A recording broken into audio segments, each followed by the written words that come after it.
Welcome in. This is Good Morning KU. I'm Griffin Hughes. Full slate of Jayhawk sports in action this weekend.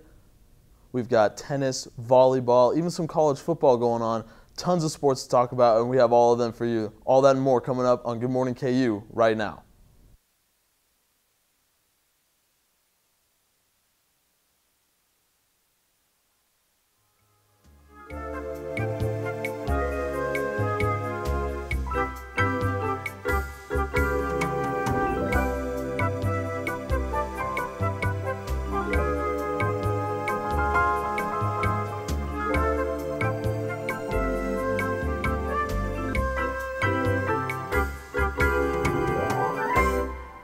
Kansas volleyball came into the Jayhawk Classic undefeated, and after 2 straight wins, they look to come out of it with their best start in school history.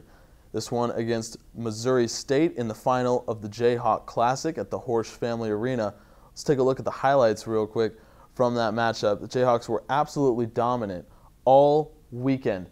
Again, this one against Missouri State, Marsh Family Arena, lighting up with every game. Coach Broussard there firing his team up. He's got an incredibly talented group this year, and Kansas fans are starting to notice. Early on, Kelsey Payne, last week's Big 12 Offensive Player of the Week, making herself known with a big kill in the first set off the assist from Anis Havili. That became a theme in this match, really for the whole tournament. There's the All-American sophomore again with an assist, this time in Madison Rigdon. The net game of Havili, that was on point as well. Here combining with Taylor Susie for a massive block. Jayhawks happy about it, fans happy about it. That's right, point KU. That's also become a theme. Here's Maggie Anderson, one of her 2 service aces on the day. She's got 8 in 12 matches. Now it's Tiana Dockery's turn. She's putting that one down. And the Jayhawks, well, they're having a lot of fun with it. Everyone getting involved. Hall getting involved. Who else but Anis Havili could have assisted that? And then, of course, Kelsey Payne.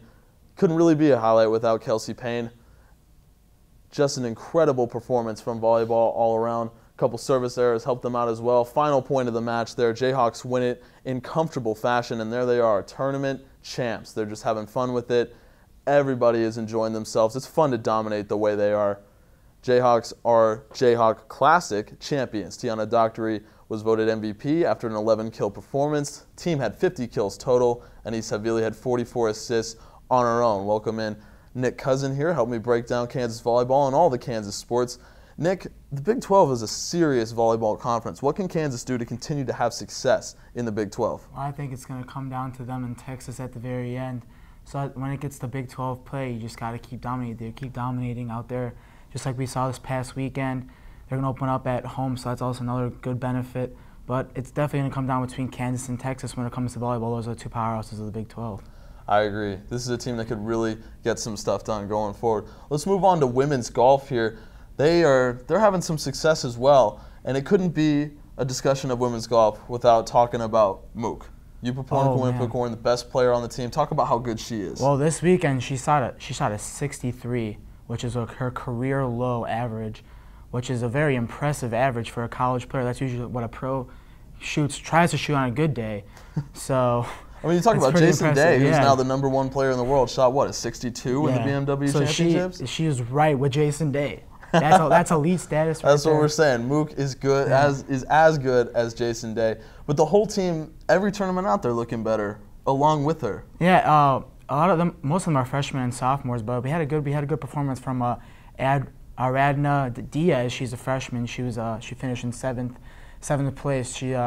She shot a 69, so that was pretty impressive. They finished in last place last week, but after round 1 this week in Norman, Oklahoma, they're sitting in 3rd place out of 11 teams, so not bad. Not bad. +1, 285 as a team. It's not a bad place to be in right now. Absolutely, and the second round canceled due to storms, so today is going to be the conclusion for the women. Like you said, they finished in last, but they're sitting right now in 3rd in this tournament. Do you think that they can even improve on that? I think even if they finish 3rd, that's still a good improvement from last week. But I think they could come out if Mook keeps going like this and Aradna Diaz keeps going at where she's at. It's going to be good, all good. And also, we shouldn't forget about men's golf action. They're also in Colorado Springs this weekend. We're at Masters Invitational.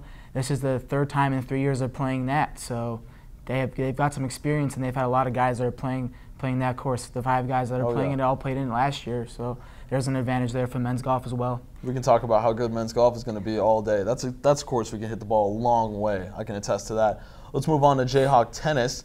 They sent first-time doubles pair out to Midland, Texas this weekend. Senior Maria Jose Cardona and sophomore Summer Collins played together, and they're doing pretty well. This is a team that they could have success as well come the regular season. Yeah, I was very surprised how they played for being the first time together. And also a good benefit is they played two Big 12 teams against the TCU pair and a Texas Tech pair. So seeing for the spring how they have to fare against their Big 12 opponents. And this week both teams will be, the whole team will be in action either in Norman, Oklahoma or Little Rock, Arkansas. So we'll get to see pretty early how this Kansas team is going to fare. But so far pretty good. Getting to the semifinals of that tournament with just them two as a first-time doubles pair is pretty impressive. And youth seems to be the theme for every Kansas team here. And you talk about Smith Hinton and Summer Collins, two of the biggest contributors for this Kansas team, both sophomores. How bright is the future? That's very bright. We saw with golf how young the teams are. Last year, the men's golf team was a bunch of sophomores, and now this year they're all juniors and coming up. Same thing with tennis. There's one senior, Cardona, and the rest of them are all freshmen and sophomores. So even if this year they finish average, next year they'll just keep gaining on that experience. Exactly. They're just going to keep going. Let's move to Jayhawk soccer here, and what a turnaround it's been for Mark Francis's team, a team that, again, has a lot of youth, only 3 seniors, and, man, they've really just turned their season around. You talk about how badly they started, 2 straight overtime losses. They played Arkansas this past weekend on September 12th. Kansas had not won a game after trailing 1-0 for 4 seasons. Just unbelievable. But here against Arkansas, they got it done. An overtime win after a double overtime win in Colorado College. And what it was an Anna Courtney just wonder goal in the first half to tie it all up. And then Ashley Williams in the end off the assist from Taylor Estrada in the 93rd minute. Got the goal scored. Just unbelievable play from everyone all around. Talk about this soccer team. Can they continue to have this kind of success? I think this game especially is a good turnaround for them, especially they're going to be starting Big 12 play soon. Their defense has been extraordinary, playing all those minutes and giving up very few goals. They just need to start scoring some more goals. That's the thing here, but that's how soccer is. But their defense, stellar right now. Aurelie Gagne, 300-plus minutes, giving up 1 goal a game, sometimes not even any goals. So they got to keep that defense up, but scoring has to come through. And, it starts with Deanna Salazar. She's the senior, one of the leading seniors on the team, and she got a goal the last couple of games. So if she keeps it going, this team could definitely go places. But better late than never to start now with success. One of the best goal scorers in the country, Liana Salazar, so talented when she gets on the attack. Just about as good as a player can be. And then you've got contributions from freshmen. I think this team really can turn it around. And when you outshoot 4 or 5 straight teams in a row the way that they've done, good things are going to happen once you start to get that ball in the net. Let's finally move to college football. We've got some highlights. There's been a lot of games this weekend, and where last weekend wasn't so fun, this weekend was. We'll start with your favorite team, UCLA. Man, BYU, UCLA, this was a game, wasn't it? And this was BYU coming out really early looking great, but UCLA, the defense clamping down. There's Paul Perkins. And BYU, well, they started with a dream run, but it was not to continue, although that highlight made it look like it might. BYU fans getting happy about it, but man, when you play a game at the Rose Bowl, you never know what's going to happen. Finally, Josh Rosen figured it out at the end of the day. The true freshman quarterback, 3 interceptions, but he made it count when it had to count. And there's Nate Starks, went to my high school actually. Really nice guy, and there he is. He was all of that drive really in BYU UCLA. Kiemi Fairbairn with the extra point, and that would be your final score, 24-23 in an early season top 20 matchup. Final play of the day. Can BYU make a miracle happen? Maybe. Never mind. Miles Jack. That's where Tanner Magnum works right there, 50-yard line at the end of the game. But instead of throwing a long touchdown pass to the end zone, he's throwing it short for an interception. I'm just going to say real quickly, the man who intercepted that, Miles Jack, is going to be the steal of the draft. He's a hyper-athletic linebacker. He plays running back too, by the way. He rushed for over 500 yards his freshman year. He was Big 12 Player of the Week or Player of the Year offensively and defensively. That kid's a steal in the NFL draft. Just about as good as it gets. And that's UCLA BYU. What about Notre Dame, your team? Yeah, Notre Dame, they had their first game with redshirt freshman Deshaun Kaiser this week after Malik Zaire went down last week with an ankle injury, out for the season. But they had a pretty impressive performance to start out. They went to the fourth quarter. They were leading 30-7, and they just narrowly came out with a victory, 30-22. But the Yellow Jackets, they averaged 670 yards. Notre Dame cut them down to 216 yards rushing and 337 yards total offense. They also averaged 67 points a game. So giving them the 22, the defense definitely stopping them a lot. And the big play of the game was when Kaiser threw deep to Will Fuller, making a fantastic leaping grab for 36 yards to set up the 17-yard touchdown run by C.J. Procise. So big things for Notre Dame here. It shows a lot with how, I mean, they thought the season was over when Malik Zaire went down, but the redshirt freshman taking over. And this week they'll play Massachusetts, their first unranked opponent besides Texas this year at home. So one of those games where hopefully you come out with a win. You can't underestimate those games, but Georgia Tech's such a tough team to game plan against as well. That's a tough team to play defense. High-scoring team. Oh, man, and you talk about a tough offense. Ole Miss and Alabama, what more can you say than Ole Miss just made themselves known? Bama, they fell out of the top 10. They're now at 12th in the latest rankings, and Jake Coker, he's just struggling, man. He can't throw a long ball. From the first game this year, we were watching the Wisconsin game, and he couldn't throw more than 30 yards. He was hitting the back of his receivers on his throws. That's not what you want to do as a starting quarterback, especially for Alabama. Alabama, there was always so much hype when you're going into the year there. Yeah. I mean, it's just, if you play for Alabama, you got to play better than what Jake Coker has shown. And Blake Sims setting all the records that he did last year in the Alabama program. Just Coker not really taking over the way that you'd want. Well, that'll do it for us for this first segment. We'll be back a little bit later on in the show. But Nick, next segment, you're going to be interviewing some KU info. Yeah, Curtis Marsh, KU info. He has everything you know about KU. You'll see it up next. Everything about KU info up next on Good Morning KU. Where you go to college makes a statement about you. This place will become a part of you, your identity for life.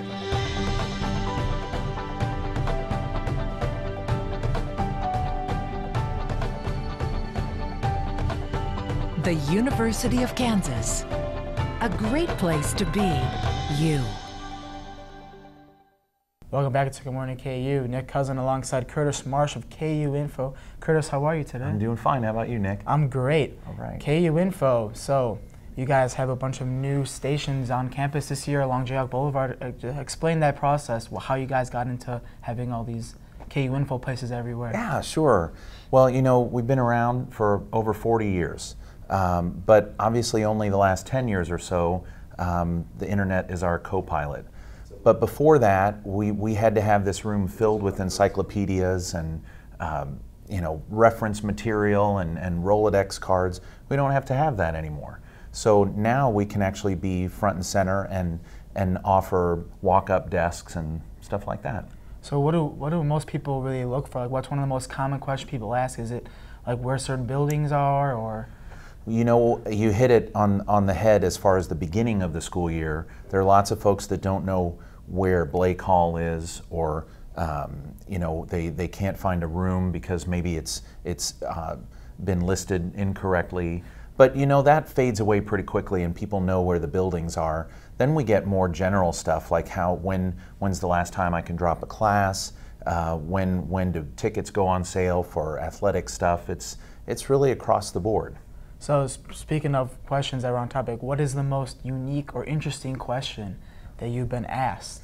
You know, people every 5 minutes ask me, when is Good Morning KU and how can I get involved in that? And nice. So we get really bombarded with Good Morning KU questions. But other than that, you know, we just this morning had someone say, why is it called Daisy Hill if there aren't any daisies? And actually some of those are kind of fun because they bring in not just what's going on campus right now, but what was going on years ago, because as you can imagine, it's called Daisy Hill because it used to be full of daisies.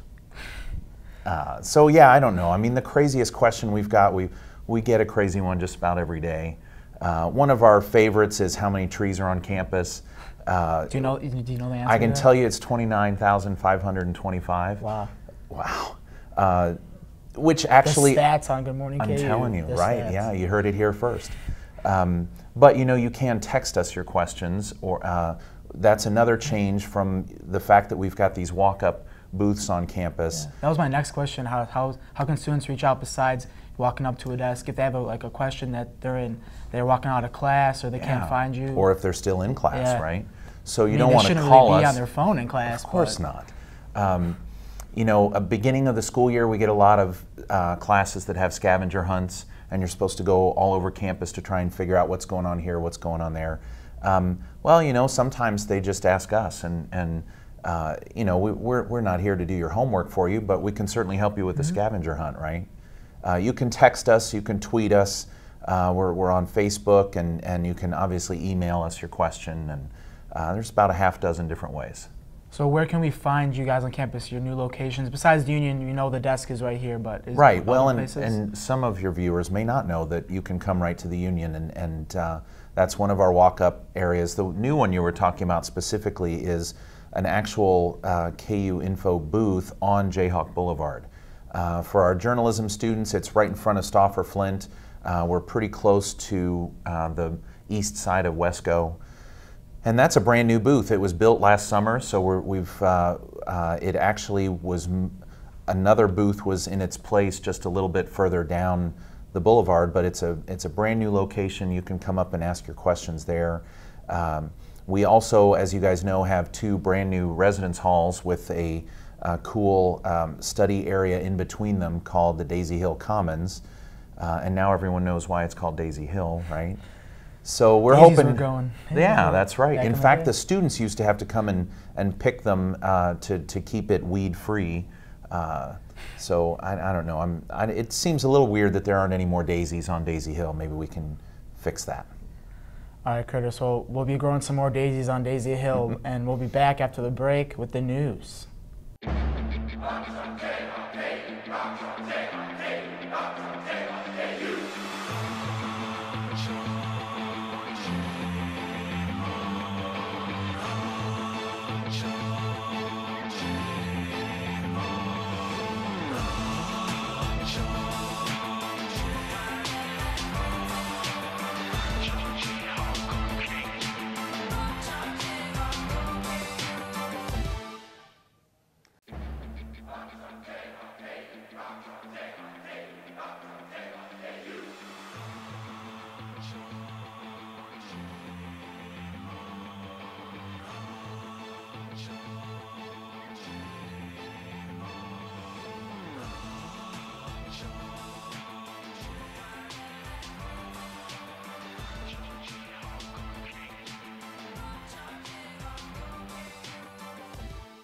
Hi, I'm Maggie Brown. And I'm Maggie Stout, and this is your Monday Good Morning News Update.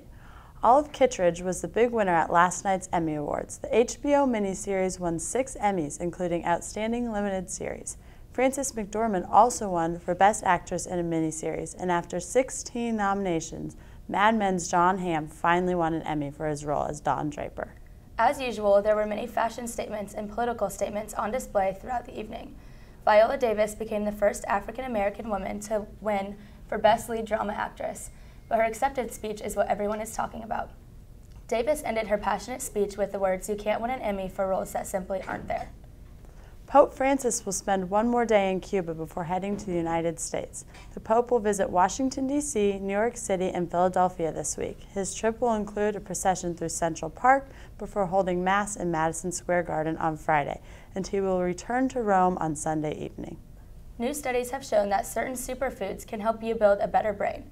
While supplements have not shown any benefit to maintaining cognitive fitness, foods such as blueberries, fish, walnuts, and kale can help slow the aging process. Such diets might also prevent Alzheimer's disease.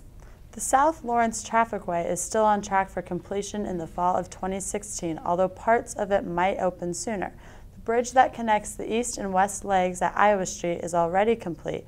Plans for the entire project are continually changing, and a discussion about the interchange at Clinton Parkway is most prominent at this time. KU students will soon be required to take sexual harassment training. According to an article in the UDK, the Office of Institutional Opportunity and Access is preparing a new training program with interactive video and a quiz. Executive Director Jane McQueenie says the training should take roughly 20 minutes to complete. And that will wrap it up for today's news update. I'm Maggie Brown. And I'm Maggie Stout, and now back to Nick and Griffin.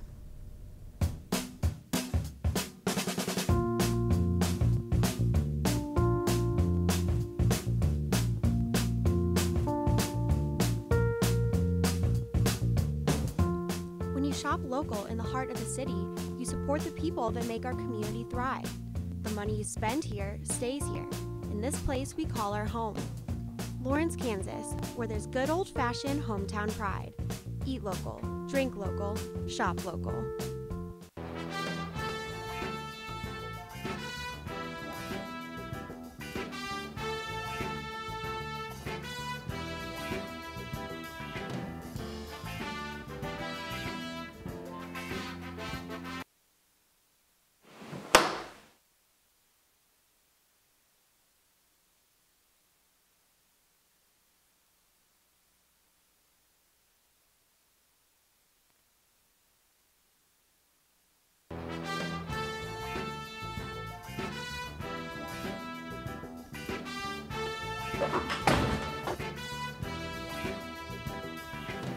Put down the remote, get up, and be active. Welcome back into Good Morning KU. It's us again. We're Griffin back. Hughes, Nick Cousin, talking some more sports. That's what Monday's all about. And when we get to college basketball, of course, we got Big Monday every Monday.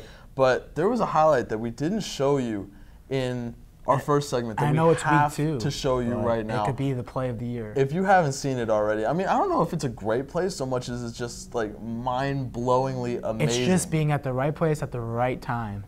Absolutely. I mean, you talk about great highlights. This is it. Batted pass up, 3 of them on him, throws it up. That's got to be an interception, right? No, it's actually a catch. What do you think happens? Well, he scores a touchdown. That's actually what happens. But And that was a turning point in the game, too. My After that, Ole goodness. Miss just ran away with it. that was just incredible. I mean, you don't see something like that almost ever. That's just crazy.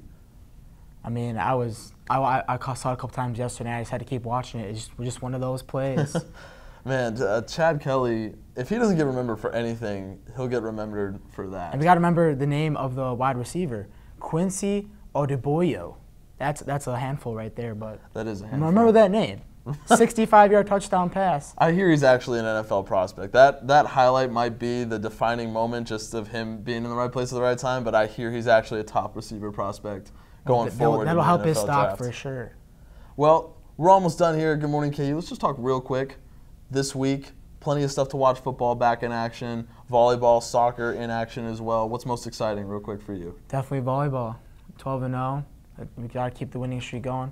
Also, soccer, they're on the up and up, so soccer and volleyball definitely go on team this week, and they're both at home, so. I'm definitely ready for soccer. I got to tell you that right now. See if they can continue the streak that they're on. That's it for Good Morning KU. For all of us here, Griffin Hughes, Nick Cousin, check out 785 Live tonight and on Thursday, of course, for all the analysis that you could ever want on KU Sports. We'll see you tomorrow, 10 a.m., same place, same time. Good morning, KU.